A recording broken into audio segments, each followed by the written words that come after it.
Guys, welcome to my channel. আজ আমি বানাচ্ছি চিকেন চাপ। চিকেন চাপ বানাতে চিকেন নিয়ে নিয়েছি আমি কিছুটা, কাজু বাদাম এটা বেটে নেব, চাল মগজ এটাও একটু বেটে নেব, এখানে পেঁয়াজ বাটা, আদা রসুনের পেস্ট আমি এটা কিনে এনেছি, এখানে ছাতু, এই ছাতুটা দিলে ভীষণ টেস্ট হয়। তারপর শুকনো লঙ্কার গুঁড়ো, এখানে গোলাপ জল খুব সামান্য দিতে হবে, এখানে মিঠা আতর একদম 2-3 ফোঁটা, তারপর এখানে বিরিয়ানি মশলা, তারপর টক দই আমি একটু ফেটিয়ে রেখেছি, টক দই দেব, 1 চামচ ঘি দেব, এখানে একটু পোস্ত দেব, কাশ্মীরি লঙ্কা দেব, আর লবণ, সামান্য চিনি দিয়ে আমি এটাকে ম্যারিনেট করে 8-9 ঘন্টা রেখে দেবো, তারপর এটা বানাবো।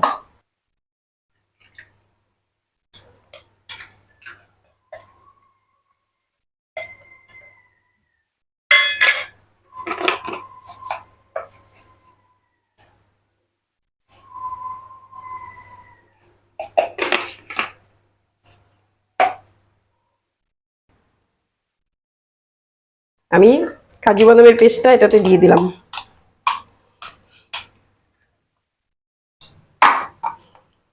এবার পেঁয়াজ বাটাটা দিয়ে দিলাম, এবার আদা রসুন পেস্ট করা ছিল সেটাই আমি দিয়ে দিলাম সামান্য,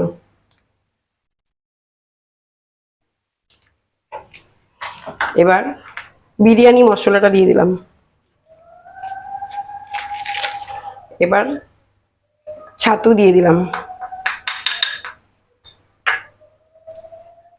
আমি এটা ভুলে গিয়েছিলাম, এখানে আমল দুধ, গুঁড়ো দুধ কিছুটা দিয়ে দিলেই হবে, টেস্ট আসবে তাতে।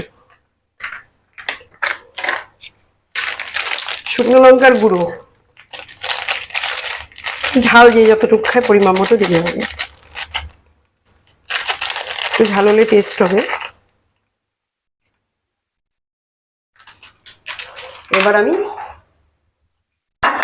মিঠা আতর খুব সামান্য 3-4 ফোঁটা, গোলাপ জল,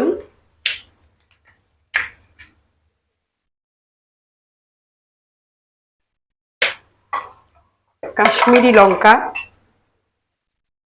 কালারটা খুব সুন্দর হবে এটা দিলে, কারণ এখানে হলুদ পড়বে না,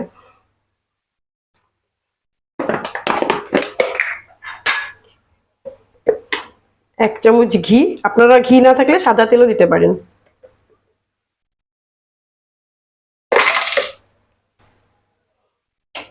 এবার টক দইটা ফেটিয়ে রেখেছিলাম, কিছুটা টক দই ঢেলে দিচ্ছি, সবটা দেব না।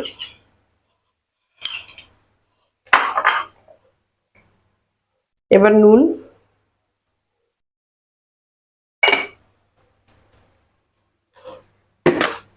সামান্য চিনি,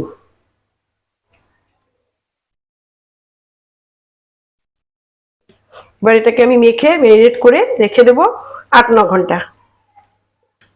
বন্ধুরা, আমার ম্যারিনেট করা হয়ে গেছে, এবার আমি এটাকে ঢেকে রেখে দেবো, 8-9 ঘন্টা পর আমি আবার ফিরে আসছি। হ্যালো বন্ধুরা, আমার চিকেন চাপ ম্যারিনেট করা হয়ে গেছে, এবার আমি এটাকে রান্না করে নেব। কড়াইয়ে তেল দিয়ে দিলাম, এবার ভেজে নেব এটাকে। তেল গরম হয়ে গেছে, এবার আমি একটা একটা করে ছেড়ে দেবো।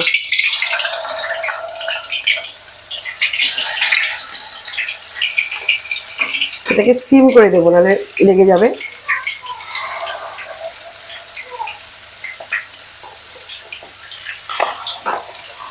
বন্ধুরা দেখো, এই যে আমি বসিয়ে দিয়েছি আমার চিকেনটা, এই হচ্ছে, তেলটা ভেসে উঠেছে। বেশি তেল হলে একটু রেখে দিতে পারেন উঠিয়ে, গ্যাসটাকে সিম করে এটাকে ঢেকে রেখে দেব। আমার চিকেন চাপ হয়ে গেছে, এবার আমি এটাকে অফ করে দিয়ে গ্যাসটাকে ঢেকে রাখবো। আমার রান্না শেষ, এবার এটা লুচি অথবা রুটি, পরোটা সব সঙ্গে ভালো লাগবে খেতে, কিংবা ফ্রাইড রাইসের সঙ্গেও ভালো লাগবে। আর আমার আজকে এখানেই শেষ করলাম, পরে আমি আবার ফিরে আসছি পরের ভিডিও নিয়ে।